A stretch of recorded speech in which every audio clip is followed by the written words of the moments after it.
আলহামদুলিল্লাহ ওয়াসসালাতু ওয়াসসালামু আলা রাসূলিল্লাহ। বাচ্চাদেরকে নামাজের তাগিদ দেওয়া কত বছর বয়সে এবং মসজিদের সাথে করে নিয়ে যাওয়ার মেয়াদ কখন? আল্লাহ নবী সাল্লাল্লাহু আলাইহি ওয়াসাল্লাম নির্ধারণ করে দিয়ে দিয়েছেন 7 বছর বয়স থেকে নির্দেশ দেওয়ার কথা। এর মধ্যে কন্যা সন্তান, ছেলে সন্তান সবাই শামিল। ট্রেনিংয়ের মেয়াদ যখন শুরু হয়ে গেল এখন থেকে, তাহলে মসজিদে নিয়ে যাওয়াও ছেলেদের জন্য ট্রেনিং। তবে তার মোটামুটি একটা সুদবুদ হওয়া, মসজিদে গিয়ে ওখানে বিশৃঙ্খলার পরিবেশ এমন তৈরি না করা যে মানুষের বিরক্তির কারণ ঘটে, অতিরিক্ত বিরক্তির কারণ। কারণ এখনও অনেকেই ছেলেদেরকে দেখতেই অভ্যস্ত না, এদের উপস্থিতিতেই তারা অতিষ্ঠ হয়ে ওঠে, ওরা মনে করে নামাজের বিঘ্নতা ঘটে। যেহেতু অনেক দিন যাবৎ ঘনে ধরা পরিবেশ তৈরি হয়ে আছে, হাদিস বিরোধী, সুন্নাহ বিরোধী, এদের মস্তিষ্কই তৈরি হয়ে আছে ভিন্নভাবে। 7 নম্বর সেক্টরের সবচেয়ে বড় মসজিদে একদিন দেখলাম এক বুড়ো মানুষ নামাজের পর লাঠি দিয়ে ছেলেদেরকে, বাচ্চাদেরকে তাড়া করতেছে। আমি বললাম, এটা কেন করছেন? না, বাচ্চারা দুষ্টামি করে, আর ওরা তো ছোটো মানুষ, ওদের নামাজ ফরজ হয় না। আমি বললাম, ছোটো মানুষ নামাজ ফরজ হয় নাই এটা দিয়ে তো কথা না, ওদেরকে তো নিষেধ করা হয় নাই। আল্লাহ নবী সাল্লাল্লাহু আলাইহি ওয়াসাল্লাম নামাজ লম্বা করার চিন্তা করে দাঁড়াতেন। যখন দেখতেন যে কোনো শিশুর আওয়াজ আসতেছে, কান্নার আওয়াজ, তখন সংক্ষেপ করে বলতেন যে ওর কারণে আমি সংক্ষেপ করলাম। এটা এটা তো বলতে পারতেন যে আগামীতে আর তোমরা বাচ্চাদেরকে নিয়ে আসো না। বরং বললেন যে ওর কারণে সংক্ষেপ করলাম, বুঝালেন যে ওদেরকে এখানে আসতে দেওয়ার পরিবেশ সুগম করে দিতে হবে। তারা যদি কোনো, তারা তো বাচ্চা মানুষ, অতিষ্ঠকর পরিবেশ তৈরি করবেই, তখন আমাদের তার থেকে সমাধান বের করার শুধু চেষ্টা করতে হবে, তাদেরকে সরিয়ে নয়, তাদেরকে বিতাড়িত করে নয়, এবং মসজিদে আসতে বাধা দিয়ে নয়। তখন বললেন, তাই নাকি? তো আমাদের তো ইমাম সাহেব মানা করেন আমাকে, আমি তো সবসময় ওদেরকে তাড়া করি, এদেরকে মারিও, মারধরও করে।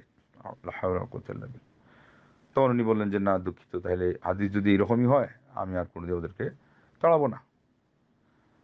তাহলে আমাদের কত কথা। আবার 4 নম্বর সেক্টরে একবার মাগরিবের পরে নামাজ পড়তে দাঁড়িয়ে গেলাম, আমার আফ্রিকান ইউনিভার্সিটি ছাত্রদের মধ্যে ক্লাস নেওয়া লাগতো আরবি সাবজেক্টের, তাওহীদের উপরে।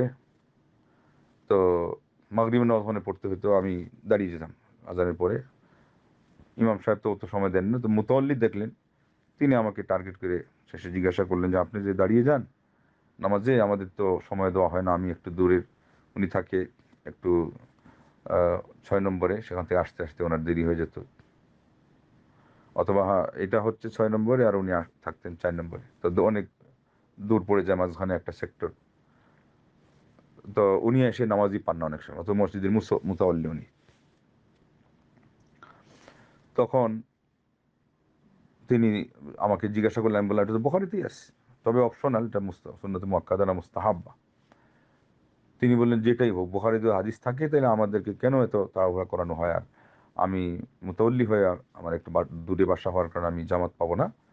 তখনই তিনি ইমাম সাহেবকে বলে দিলেন যে আগামীতে মসজিদে আজান হওয়ার পরে কমপক্ষে এত মিনিট গ্যাপ দেওয়া লাগবে, 10 মিনিট বা 15 মিনিট বলে দিন, না হলে আগে 5 মিনিট, সর্বোচ্চ 10 মিনিট। 15 মিনিট মাগরিবের দেরি করা আমাদের সমাজে এটা হয়ই না, কেউ এটা গ্রহণ করে না।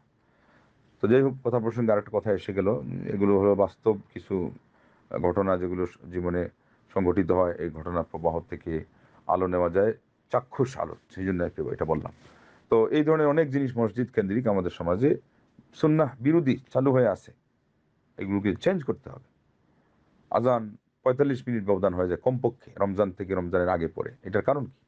ওইটাই প্রমাণ করে যে রমজানের আগেও আমরা দেরি করি, রমজানের পরও আমরা ফজরকে কমপক্ষে 1.25 ঘন্টা দেরি করি। আর রমজান আসলে আবার দেখা যায় সেহরির কারণে ওই সুবিধার জন্যে 1 ঘন্টা খানিক মতো আগিয়ে দেওয়া হয়। তাইলে কি আল্লাহর এই অমীয় বিধান, প্রকৃতির নিয়ম পর্যন্ত আমাদের মাযহাবী গোলামির কারণে, আমাদের আমাদের নিজস্ব মাসআলা মাসাইলের কারণে চেঞ্জ হয়ে যাবে? মা বোনদের মেয়াদ আমরা ধরে দিলাম সর্বনিম্ন 3, সর্বোচ্চ 10 মাসিকে। তো আজকে আপনারা দেখেন, এইটা কি ধরাবাঁধা সবার জন্য এটা থাকে? তার প্রকৃতির নিয়ম অনুযায়ী প্রাকৃতিক এই শ্রাবটা ব্যবধান হয়। তখন দেখা যায় অন্যান্য ইমামদের মতের আশ্রয় নেওয়া লাগে। সর্বোচ্চ 15 দিন হতে পারে, এটা সর্বনিম্ন 1 দিনও হতে পারে, কারো এক মুহূর্তে শেষ হয়ে যাচ্ছে। আল্লাহু আকবার। তাহলে আল্লাহর বিধানের আনুগত্য করে আসমান জমিন তাওআন ওয়া কারহা, আল্লাহ বলছেন ইচ্ছায় অনিচ্ছায়, স্বেচ্ছায় হোক, স্বাচ্ছন্দ্যে হোক আর অনীহা নিয়ে হোক, আল্লাহর বিধানের তারা সব অনুগত। আর আপনি শরঈ নিয়মে এসে আপনি আল্লাহর সেই প্রকৃতির বিধানগুলিও দেখান, লজ্জা লাগে না? আমরা এটা বলি না যে মাযহাব একেবারেই বাদ দিয়ে দেন, কিন্তু মাযহাবের মধ্যে যেগুলো গোঁড়ামি, এই পর্যায়ের যেগুলো, এগুলো অবশ্যই সার্জারি করে দিতে হলে বাদ দিতে হবে। সুন্নাহ ভিত্তিক সমাজ গঠন, পরিবার গঠন কিভাবে করবেন তাহলে? অতএব আসুন, যেই কথা আমরা দিয়ে শুরু করেছিলাম এটা দিয়ে শেষ করে দেই। সন্তানদের লালন পালনটা অনেক বড় বিষয়। ৩টা জিনিস এক হাদিসে আসছে, আরেক হাদিসে সব মিলে ৭টা আসছে যে মারা যাওয়ার পরে চালু থাকে। তার মধ্যে একটা হলো আও ওয়ালাদিন সালিহিন ইয়াদউ লাহ, নেক সন্তান দোয়া করবে। তো এই জন্যে মা বাপের উপর আল্লাহ দায়িত্ব দিয়েছেন ৭ বৎসর থেকে তাদের জন্য ব্যবস্থা করবে, নির্দেশ দিবার। 10 বৎসরে যদি ঠিক মতো আদেশ না মানে তো তাকে টর্চারিং করবে, শাসন করবে। এবং এটা কিন্তু সালাহ এর উপরে ক্ষান্ত নয়, সালাহর সাথে সিয়াম এর উপর ট্রেনিং। সালফে সালেহিনরা তাদেরকে কিছু জিনিস মুখে দিয়ে রাখতেন যাতে করে ওরা বুঝতে পারে কিছু একটা খাচ্ছে। আজকালকার আমরা চুইংগাম যেমন বুঝি, যদি বেশি ক্ষুধার তারা কষ্ট প্রকাশ করতো তাও তারা রাখতে বাধ্য করতেন ট্রেনিংয়ের জন্য। আর আমরা ওদেরকে মারধর করে ভাঙাই কেন? এত এত দয়া আপনার হয়ে গেলো কোত্থেকে? সালফে সালিন তারা কি সন্তানকে মায়া করতেন না? তারা ভবিষ্যতে চিন্তা করতেন যে আমার ছেলে বড় হলে তারপরে পক্ষে কষ্ট হয়ে যাবে, এখন থেকে অভ্যস্ত না হলে এরপরে না জানি কখন বেনামাজি হয়ে যায়, কখন রোজা রাখতে তার কষ্ট হওয়া দেখে রোজা বাদ দিয়ে দেয়।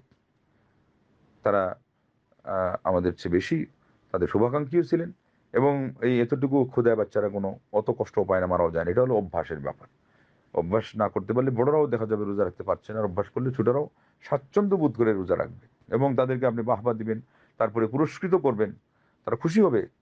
এখানে খালি শাসনের কথা আল্লাহ নবী সাল্লাল্লাহু আলাইহি ওয়াসাল্লাম বলছেন, শুধু এই হাদিস থেকে নিলে হবে না। উৎসাহের কথাও অনেক আয়াত এবং হাদিসে যেগুলো আছে, সেগুলোর জন্য অন্যান্যদের তুলনায় আপনার সন্তান আরো বেশি হকদার। তাকে উৎসাহিত করার জন্যে একটা কিছু ঠিক করবেন যে যদি এতদিন পর্যন্ত এতবার তুমি ঠিকমতো আমাদের সাথে নামাজ পড়ো, এতটা রোজা রাখো, তোমার জন্য এই গিফট দেব। তার একটা অফার ছিল, হয়তো আগে তাকে আপনি দেরি করেছেন, সে বায়না ধরেছিল, বলছেন যে এই কাজ করলে কিন্তু এটা পেয়েই যাবা, আমরা যে করে হোক তোমার এটা আমরা ব্যবস্থা করব।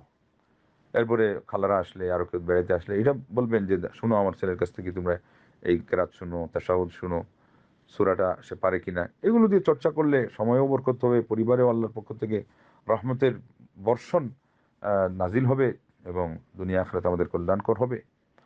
তো যাই হোক, আজকে ছেলে মেয়েদেরকে আমরা এই টার্গেট না নেওয়ার কারণে ওরা বেপথে যায়।